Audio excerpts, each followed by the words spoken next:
So welcome back to my YouTube channel guys. एक बार फिर से स्वागत करता हूं मैं आपको अपने यूट्यूब चैनल पे, ठीक है। और कल मैंने आपको जो है जैन धर्म के बारे में बताया था, ठीक है। आज मैं आपको बौद्ध धर्म के बारे में बताऊंगा, ठीक है। और बहुत सारे बच्चे जैन धर्म और बौद्ध धर्म में कन्फ्यूज़ हो जाते हैं, तो आज ना मैं आपको ना जैन धर्म और बौद्ध धर्म दोनों मिक्स करवाऊंगा, तो ताकि आपको कन्फ्यूज़न ना हो, ठीक है, इनके और उनके बारे में, ठीक है। सो आज बौद्ध धर्म के बारे में करते हैं, डिटेल से करेंगे, तो वीडियो स्टार्ट करते हैं। क्वेश्चन नंबर फर्स्ट देखो बौद्ध धर्म के संस्थापक कौन थे? गौतम बुद्ध। ये आप सभी को पता होगा, बौद्ध धर्म के संस्थापक कौन थे? गौतम बुद्ध, ठीक है। अब देखो, जो गौतम बुद्ध का जन्म 563 ईसा पूर्व में लुम्बिनी नामक स्थान पर हुआ था, ठीक है। गौतम बुद्ध का जन्म कब हुआ था? 563 ईसा पूर्व में। कहाँ पर? लुम्बिनी नामक स्थान पर हुआ था। और महावीर जी का जन्म कब हुआ था? 540 ईसा पूर्व में हुआ था। किस स्थान पर हुआ था? तो कुंडीग्राम वैशाली, ठीक है। कुंडीग्राम वैशाली नामक स्थान पर इनका जन्म हुआ था। किनका? महावीर जी का। और इनका जन्म कहाँ पर हुआ था? लुम्बिनी नामक स्थान पर, ठीक है। दोनों को अगर आप ऐसे करके पढ़ोगे ना तो आपको कभी कंफ्यूजन नहीं होगा, ठीक है। सो नेक्स्ट क्वेश्चन देखो, गौतम बुद्ध को एशिया की लाइट कहा जाता है। किसको? गौतम बुद्ध को। ये क्वेश्चन हर बार पेपर में पूछा गया है कि ऐसे क्वेश्चन आता है कि एशिया की लाइट किसे कहा जाता है, ठीक है। तो एशिया की लाइट किसे कहा जाता है? तो गौतम बुद्ध को। Very very must important question में रख लेना इसको, ठीक है। नेक्स्ट क्वेश्चन देखो, गौतम बुद्ध के पिता का नाम शुद्धोधन था, तब वह शाक्य गण के मुखिया थे, ठीक है। जो गौतम बुद्ध के पिता का नाम था? शुद्धोधन, ठीक है। और वह शाक्य गण के मुखिया थे। अब मैं बताऊं आपको, जो महावीर जी के पिता का क्या नाम था? सिद्धार्थ। महावीर जी के पिता का नाम सिद्धार्थ था, और जो है वो ज्ञात्रिक कुल से संबंधित थे। कौन से कुल से? ज्ञात्रिक कुल से, ठीक है। और गौतम बुद्ध के पिता का नाम शुद्धोधन है, और वह शाक्य गण के मुखिया हैं। ये चीज़ आप ध्यान रखना, दोनों में डिफरेंस ये है, ठीक है। नेक्स्ट क्वेश्चन देखो, नेक्स्ट क्वेश्चन, गौतम बुद्ध की माता की मृत्यु उनके जन्म के, किनके जन्म के? तो गौतम बुद्ध के। जो है बुद्ध के जन्म के 7वें दिन हो गई थी, ठीक है। अब देखो, जो इनका गौतम बुद्ध के जो है पालन पोषण है, उनकी सौतेली माँ प्रजापति गौतमी ने किया था, ठीक है। उनकी सौतेली माँ थी, उनका नाम था प्रजापति गौतमी, ठीक है। नेक्स्ट क्वेश्चन देखो, गौतम बुद्ध के बचपन का नाम सिद्धार्थ था। जी हाँ, गौतम बुद्ध के बचपन का नाम क्या था? सिद्धार्थ। और उसी प्रकार, और दूसरी तरफ बताऊं, महावीर जी के बचपन का नाम क्या था? वर्धमान, ठीक है। और गौतम बुद्ध के बचपन का नाम क्या था? सिद्धार्थ। और महावीर जी के बचपन का नाम क्या था? वर्धमान, ठीक है। और महावीर जी के पिता का नाम था सिद्धार्थ। ये चीज़ आप ध्यान रखना, ठीक है, कन्फ्यूज ना होना बिल्कुल भी। नेक्स्ट क्वेश्चन देखो, नेक्स्ट क्वेश्चन, गौतम बुद्ध का जो विवाह है 16 वर्ष की अवस्था में यशोधरा के साथ हुआ था, ठीक है। गौतम बुद्ध का विवाह 16 वर्ष की अवस्था में यशोधरा के साथ हुआ था। और महावीर जी का विवाह यशोदा के साथ हुआ था, इनका यशोधरा के साथ हुआ था, ठीक है।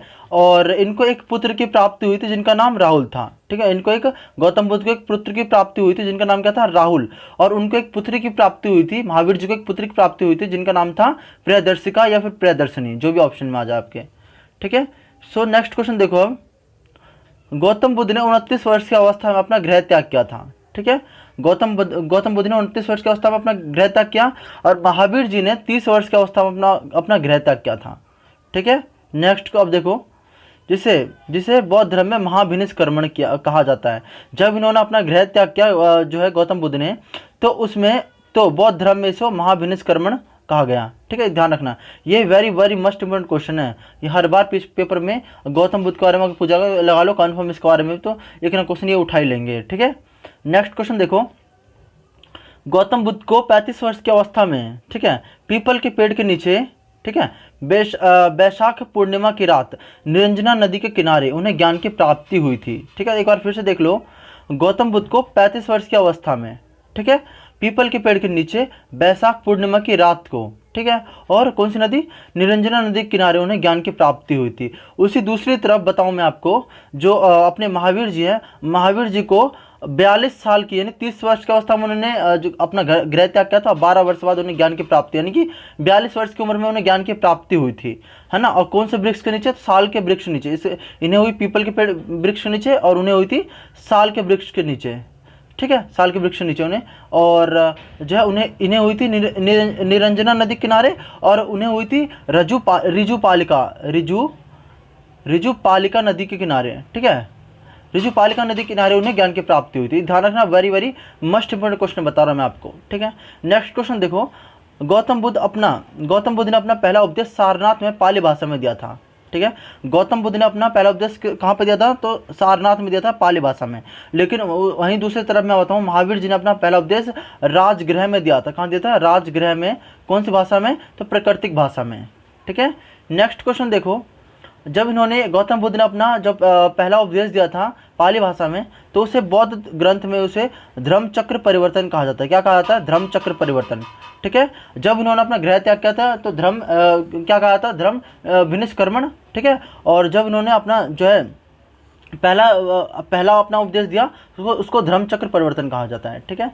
नेक्स्ट क्वेश्चन देखो, गौतम बुद्ध के प्रथम गुरु कौन थे, आलार कलाम, ठीक है। ये वेरी ये क्वेश्चन तो लगा ले कभी, ये लगा लो कि कभी काल पूछा जाता है, लेकिन रेयर मात्रा में आता है, लेकिन फिर भी मैंने इसमें लिखवा दिया है ताकि आप बिल्कुल कंफ्यूज ना हो, ठीक है। गौतम बुद्ध के जो प्रथम गुरु कौन थे, आलार कलाम, ठीक है। आलार कलाम इनके प्रथम गुरु थे गौतम बुद्ध के। नेक्स्ट क्वेश्चन देखो, गौतम बुद्ध ने अपना सबसे अधिक उपदेश श्रावस्ती में दिया, ठीक। गौतम बुद्ध ने अपना सबसे अधिक उपदेश कहाँ पे दिया है, श्रावस्ती में। वेरी मस्ट इम्पोर्टेंट क्वेश्चन है, ध्यान रखना, ठीक है। नेक्स्ट क्वेश्चन देखो आप, गौतम बुद्ध की मृत्यु 80 वर्ष की, गौतम बुद्ध की मृत्यु 80 वर्ष की अवस्था में 483 ईसा पूर्व में हो गई। जी हाँ, गौतम बुद्ध की मृत्यु कब हुई, तो 483 ईसा पूर्व में, 483 ईसा पूर्व में हो गई थी। उसी अगर मैं दूसरी तरफ बताऊं तो महावीर जी की मृत्यु 72 वर्ष की अवस्था में पावापुरी में हुई थी। कहाँ हुई थी, पावापुरी में, ठीक है, 72 वर्ष की अवस्था में। और ये हुई थी 468 ईसा पूर्व में हो गई थी उनकी मृत्यु, ठीक है। कब हुई थी, 468 ईसा पूर्व में, ठीक है, गौतम बुद्ध की मृत्यु हो गई थी 72 वर्ष की अवस्था में। नेक्स्ट क्वेश्चन देखो, गौतम बुद्ध की मृत्यु कुशीनगर नामक स्थान पर हुई थी। वहीं दूसरी तरफ मैंने बताया अभी आपको कि जो महावीर जी की मृत्यु जो है पावापुरी नामक स्थान पर हुई थी, पावापुरी नामक स्थान पर, ठीक है। नेक्स्ट क्वेश्चन देखो अब, गौतम बुद्ध की मृत्यु को मतलब बौद्ध धर्म में गौतम बुद्ध की मृत्यु को महापरिनिर्वाण कहा गया है, बिल्कुल सही। देखो थोड़ा सा बताऊँ आपको, इसमें आपको 3 वर्ड हैं। एक है आपका महाभिनिष्कर्मण, ठीक है। महाभिनिष्कर्मण कब है, जब गौतम बुद्ध ने अपना गृह त्याग किया था। दूसरा है आपका धर्मचक्र परिवर्तन, जब गौतम बुद्ध ने अपना पहला उपदेश दिया था, ठीक है, कहाँ पे, सारनाथ में। और तीसरा है आपका जो है महापरिनिर्वाण, जब गौतम बुद्ध की मृत्यु हुई थी, ठीक है। ये तीनों के तीनों पॉइंट अगर आप याद रख लोगे तो आपको कभी कन्फ्यूजन नहीं होगा इसमें, गौतम बुद्ध में, ठीक है, गौतम बुद्ध के चैप्टर में। नेक्स्ट देखो, गौतम बुद्ध की मृत्यु के पश्चात उनके अवशेषों को 8 अलग अलग भागों में डाल दिया गया, यानी बांट दिया गया, ठीक है, या फिर आप बोल सकते हो। और फिर उन 8 जिस स्थान पर 8 अलग अलग जहाँ भागों में इन्होंने बांटा, उन 8 स्थानों पर 8 स्तूप के निर्माण करवा दिए, ठीक है। ये ध्यान रखना, 8 स्तूप के निर्माण करवा दिए उन 8 स्थान पर, ठीक है। नेक्स्ट क्वेश्चन देखो, गौतम बुद्ध के प्रिय जो शिष्य थे वो आनंद थे। ये क्वेश्चन पूछा गया, इसलिए मैंने इसको जो है इसमें डाल दिया है, ठीक है। गौतम बुद्ध के जो प्रिय शिष्य कौन थे, आनंद थे। कौन थे, आनंद। और आनंद के कहने पर ही महिलाओं को भी बौद्ध धर्म धारण करने की अनुमति दी गई थी। ये आनंद ने ही रिक्वेस्ट करी थी, ठीक है, जो है गौतम बुद्ध से। तो आनंद के कहने पर ही महिलाओं को भी जो है बौद्ध धर्म धारण करने की अनुमति मिल गई थी, ठीक है। और गौतम बुद्ध की माँ प्रजापति गौतमी पहली महिला थी जिसने बौद्ध धर्म धारण किया था। ये क्वेश्चन बहुत बार पेपर में पूछा गया है कि पहली महिला कौन थी जिसने जो है बौद्ध धर्म धारण किया, तो कौन थी वो, प्रजापति गौतमी, ठीक है, गौतम बुद्ध की अपनी माँ, ठीक है। गौतम बुद्ध ने अपना अंतिम उपदेश अपने शिष्य सुबोध को दिया। किसको दिया, सुबोध को, ठीक है। उनका जो प्रिय शिष्य कौन था, वो प्रिय शिष्य आनंद था। प्रिय शिष्य कौन था, आनंद। और अंतिम उपदेश किसे दिया, तो सुबोध को। किसको दिया, सुबोध को, जैसे कि आप यहाँ पे देख रहे हो, ठीक है। नेक्स्ट क्वेश्चन देखो, जो है बौद्ध धर्म आगे चलकर 2 अलग अलग भागों में बट गया, एक हीनयान और एक महायान, जैसा कि आप जानते ही हो, ठीक है, एक हीनयान और एक महायान, ठीक है। और देखो नेक्स्ट, बौद्ध धर्म धारण करने वाले कुछ राजा हुए, जैसे अजातशत्रु हुए, कालाशोक हुए, अशोक हुए, कनिष्क हुए, ठीक है। जो अजातशत्रु है, जैसे कि आप जानते ही होंगे, अजातशत्रु हर्यक वंश का शासक है, ठीक है। कालाशोक शिशुनाग वंश का शासक है। अशोक मौर्य वंश का शासक है। और कनिष्क जो है कुषाण वंश का शासक है, ठीक है। ये चारों अलग अलग वंश के शासक है, ठीक है, ध्यान रखना ये चीज़। बौद्ध धर्म में सम्मिलित होने के लिए न्यूनतम उम्र 15 वर्ष होनी चाहिए। अगर सपोज डेट अगर मुझे बौद्ध धर्म धारण करना है तो कम से कम मेरी उम्र कितनी होनी चाहिए, 15 साल, ठीक है। ये इन्होंने जो क्राइटेरिया रख रखा अपने तरफ से, ठीक है। अब देखो बौद्ध धर्म में 3 रत्न हैं, ये वेरी वेरी मस्ट इम्पोर्टेंट है। बौद्ध धर्म में 3 रत्न हैं, कौन कौन से? बौद्ध, धम्म और संघ, ठीक है। कौन कौन से? एक बौद्ध है, और देखो धम्म ये वाला है, ध अधमा फिर पूरा माँ, धम्म, ठीक है। बौद्ध, धम्म और संघ, ठीक है। बौद्ध धर्म में 3 रत्न है, बौद्ध, धम्म और संघ, very very must important question, ठीक है। सो मैंने इसमें जितने भी इंपॉर्टेंट क्वेश्चन थे वो सारे मैंने आज कवर करवा दिए बौद्ध धर्म के। सो मैं उम्मीद करता हूँ आपको इसमें एक कुछ भी अब डाउट नहीं होगा, ठीक है। और अगर आपको वीडियो पसंद आई हो तो लाइक से सब्सक्राइब करना बिल्कुल ना भूलें। Thank you for watching, thank you guys.